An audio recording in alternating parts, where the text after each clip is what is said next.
So as I mentioned earlier today, we begin today this series entitled, It's Up to You. And our first question of this Q&A series is this. How can Christians disagree and somehow find a way to stay together? Worth you knowing, this is the only question of the series that I got from two independent people. Now, I also thought this question would be a great way to begin a series on some subjects about which you and I, we might not disagree, or we might disagree. So let's go ahead and do this first. So these two emails were very funny and very true to the personalities of the people who sent them to me. No, I'm not going to rat them out publicly. So the first was, the question came in the form of a 2-line paragraph comprised of 5 very precise short sentences. And it focused on the issue of why is it that human beings disagree so much? And we're going to get into that. The second one focused more on what we can do when we disagree. How do we navigate it? And it was the exact opposite, the polar opposite of the first email. It was this rambling, hilarious stream of consciousness dump in my inbox. And I have the permission of the person who wrote it to me to read about half of it to you. Quote, I'm trying to think how to word it.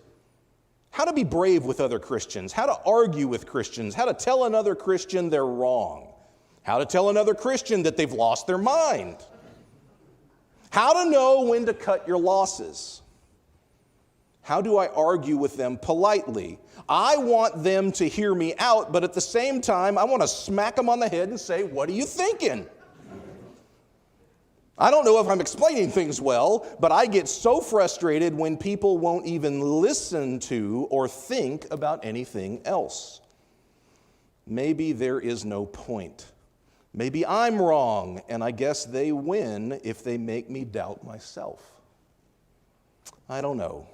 A lot of rambling, only to ask if I should even try. End quote. Been there? Sure you have. If you've been around the church block at least one time in your life, or if you're living in the polarized country that is 2022 America. So I want to do 3 things today, which means I have to do them very quick. And you'll notice, by the way, that this is often a feature in this series. This subject deserves way more than a 20-ish minute sermon. So it will be crucial for you, if you want to follow up or dig deeper, to look into the things I send you in the email that goes out tomorrow. I'm just going to try to get the ball rolling in this sermon. So 3 things today. First, we're going to talk about why is it that human beings disagree so much. Second, we're going to talk about, okay, how do we disagree well? And then third, we're going to apply it to us here at KirkWood. So let's begin.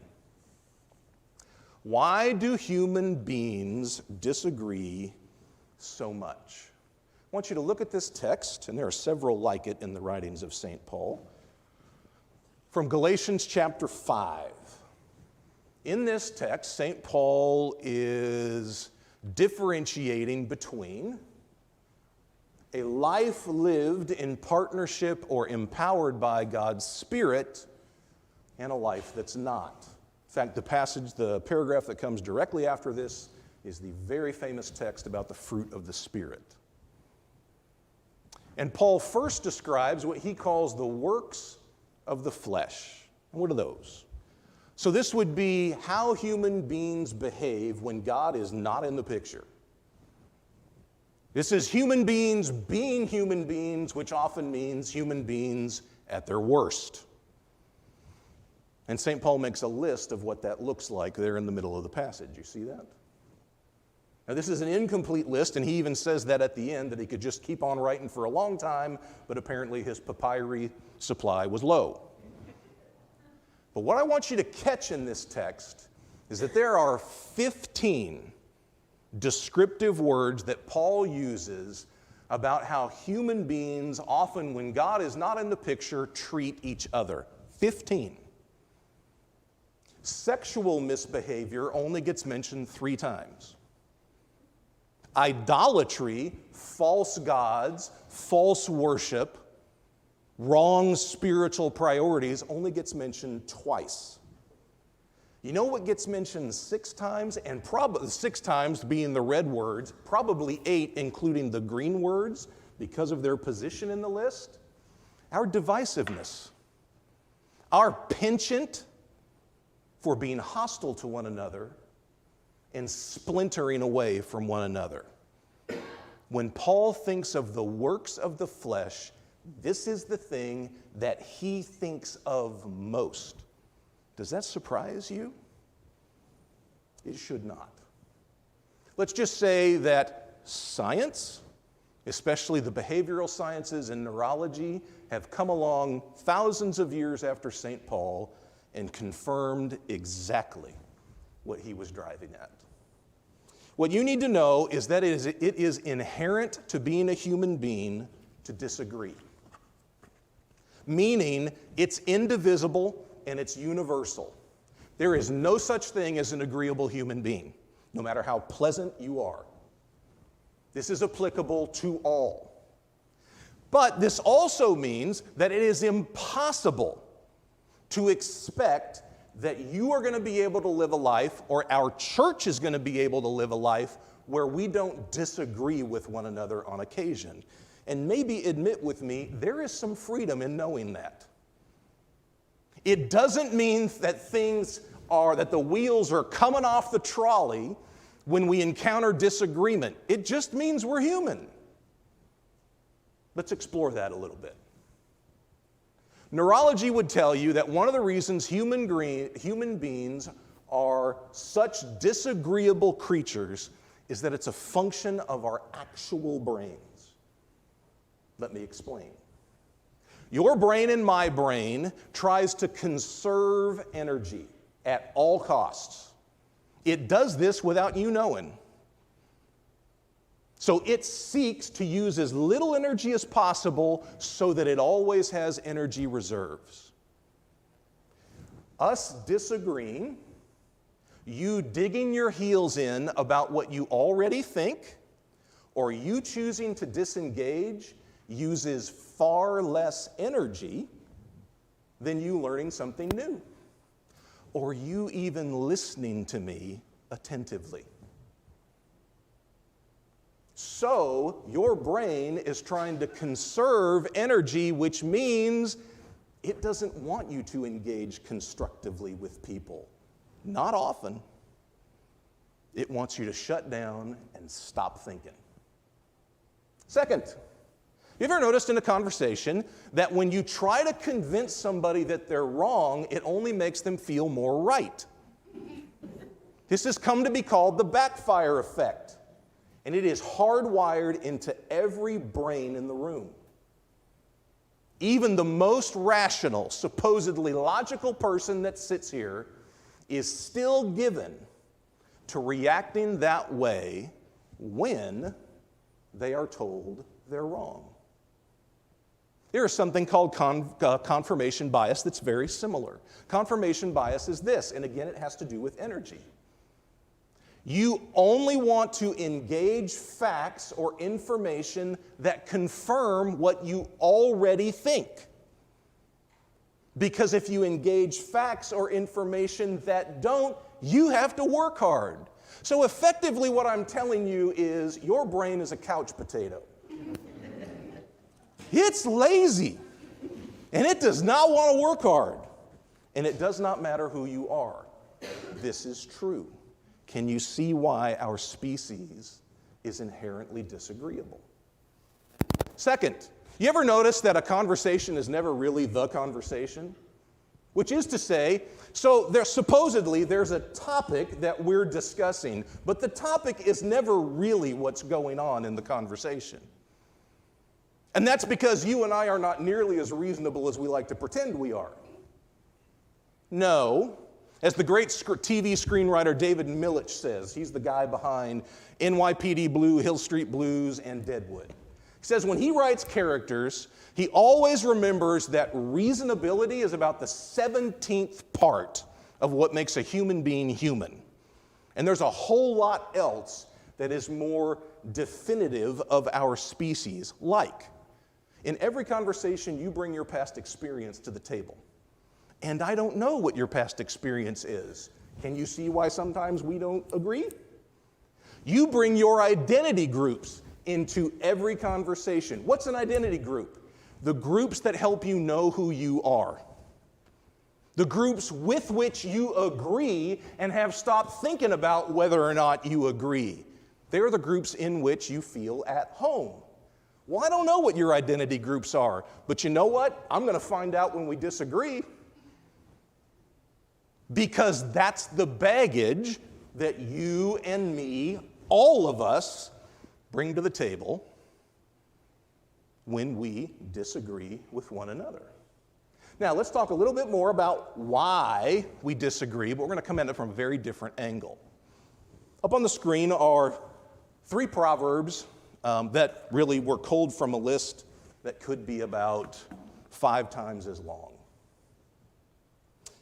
I'll read 2 of them for you. First, by their insolence, the proud and oblivious make strife, but wisdom is with those who take outside counsel.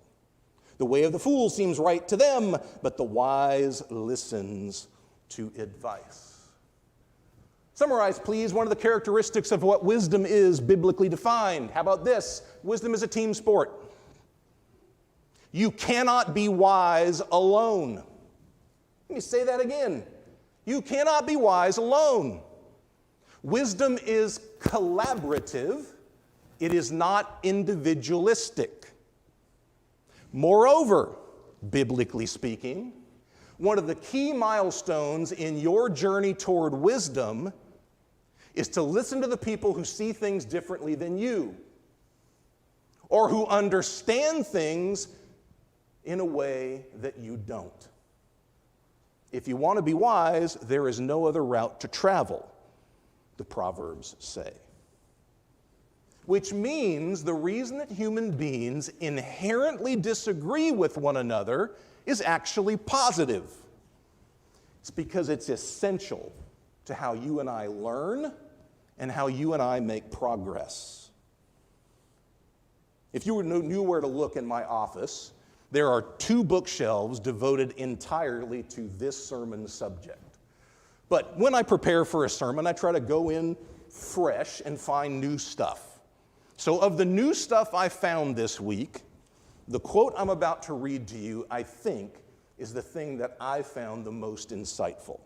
There's a British journalist by the name of Ian Leslie, and he writes exclusively in the field of human psychology. He writes this about this particular point. Quote, "The ability to reason is meant to be humanity's supreme attribute, the characteristic that most sets us apart from other animals. Why, then, has evolution endowed us with a tool that is so faulty that if you bought it from a store, you'd send it back?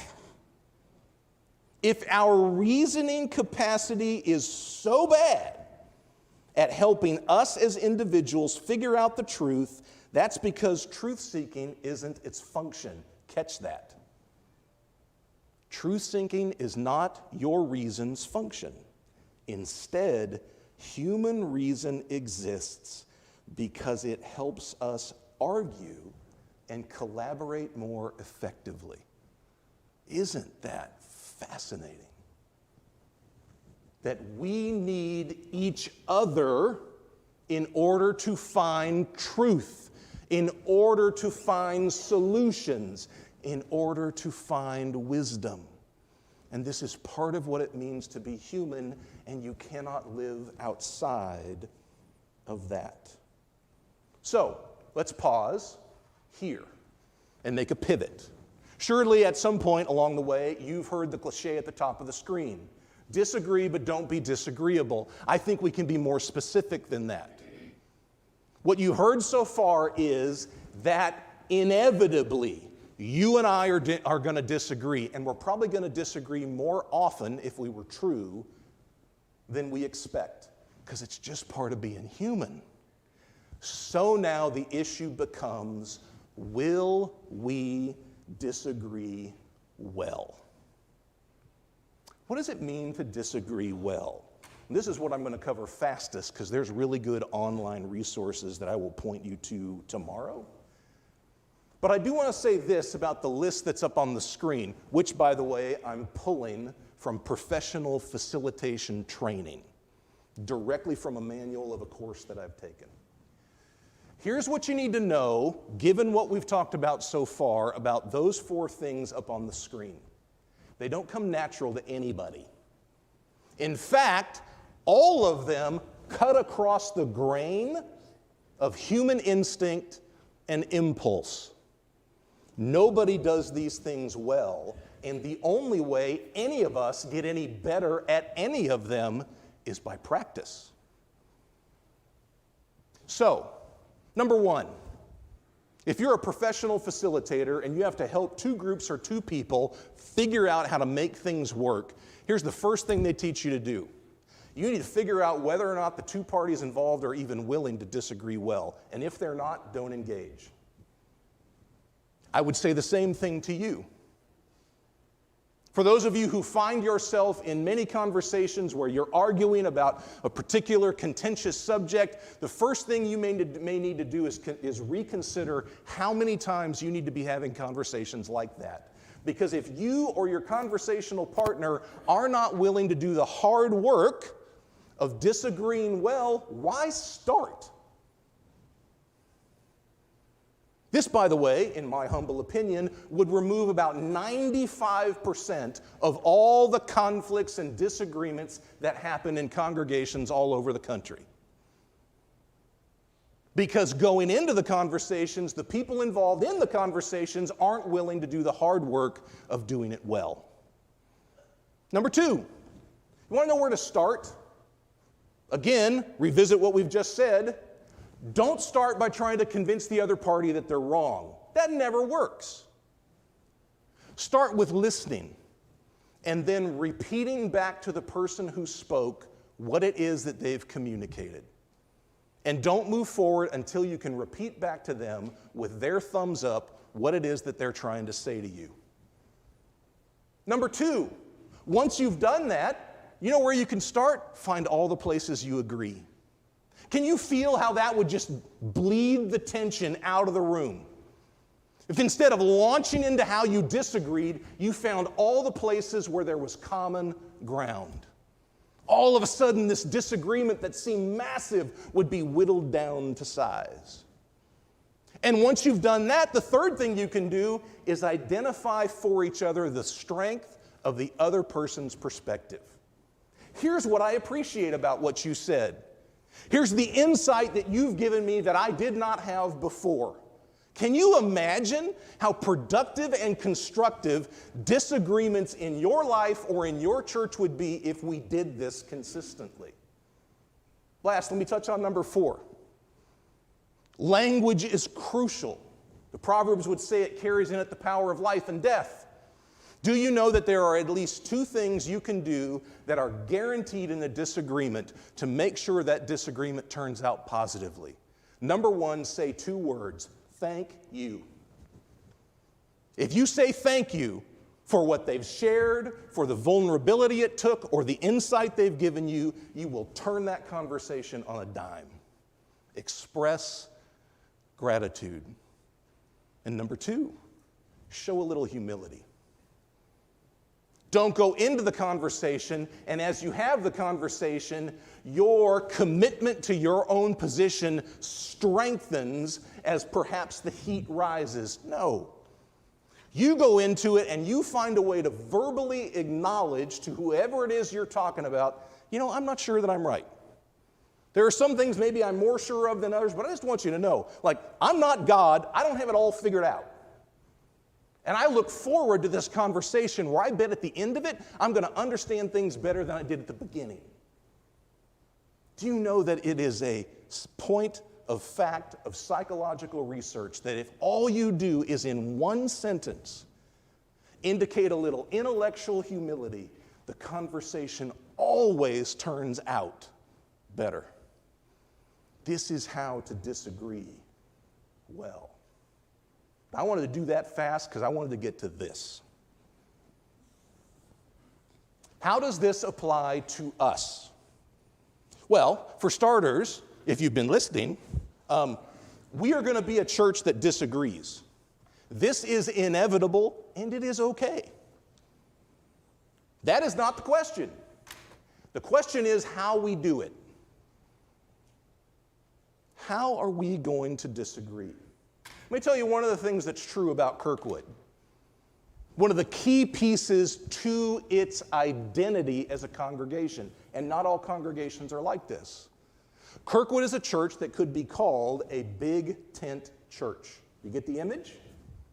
What that means is we are not cradle to grave Presbyterians here.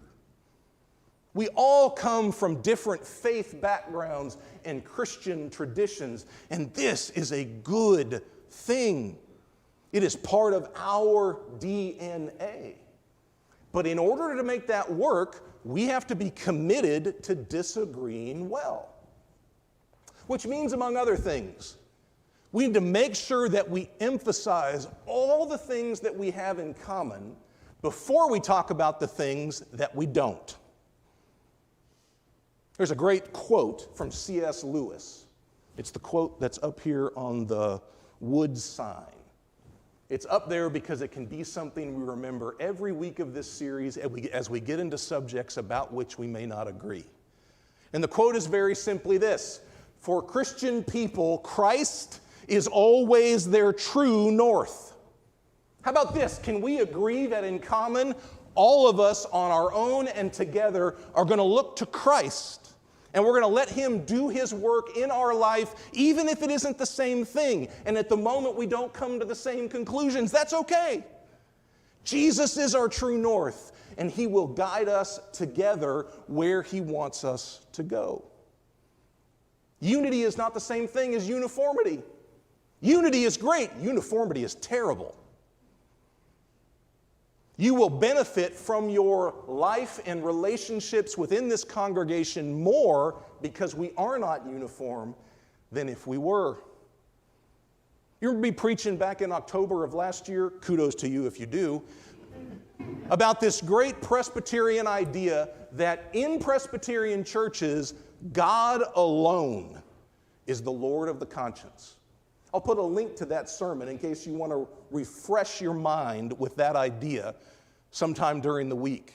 But can you imagine what it would be like if all we wanted to do here is say to one another, I trust God to be at work in your life. I trust Him to show you what you need to be learning and how you need to be growing, and all I want you to do is the same thing for me. Because God alone is the Lord of my conscience and your conscience. Now let me tell you a little something. So you know that God has blessed us recently with this great crop of new members. One of the reasons, since I've had the chance to talk to all of them in depth, one of the reasons they've chosen to make Kirkwood their church home is that you're a warm and kind and engaging congregation. You know that about yourself. They also like our worship experience. Awesome. You know that about yourself too, I bet. They also love that the church does so much work out in the community, and that's important to the DNA of who Kirkwood is. But do you know this? The majority of the newest group of members to this church are looking for that, and would tell you that explicitly. They are, in many cases, coming from more restrictive or heavy-handed Christian churches or denominations, and they chafe under it, or they've been hurt by it, and they're looking for that. There is an opportunity here for any church in America right now who is willing to make the commitment to be a big tent church, where we disagree, but we disagree well. And the opportunity is this. In America right now, we have a country that is pulling itself apart that disagrees vehemently and disagrees poorly. American Christianity in the 21st century is marked by the same characteristics. We fight with one another and spar with one another, and far more willing to point out the doctrinal differences between ourselves than it is we would partner together. And the country and Christian people yearn for something different, something that smacks of God's Spirit, something in which we see a God that unifies us, but does not make us uniform. What you need to understand right now is that what we've talked about this morning is essential to Christian mission in America in the 21st century. If you and I really want to be the salt and light of Jesus, we have to be committed to doing this. If we want to be the salt and light of Jesus to one another, the same goes. When I think of this subject matter, there is always a very well-known prayer that comes to mind. To me, it would be the perfect way of finishing this sermon. And I would like you to pray it aloud with me as our commitment to disagreeing well with one another. Would you pray this with me? Lord, make me an instrument of your peace. Where there is hatred, let me plant love. Where there is injury, let me plant pardon.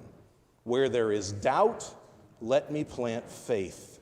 Where there is despair, let me plant hope. Where there is darkness, let me plant light. And where there is sadness, let me plant joy. O divine Master, grant that I may not so much seek to be consoled as to console, to be understood as to understand, and to be loved as to love. For it is in the giving that we receive, it is in the pardoning that we are pardoned, and it is in the dying that we are born to eternal life. Amen.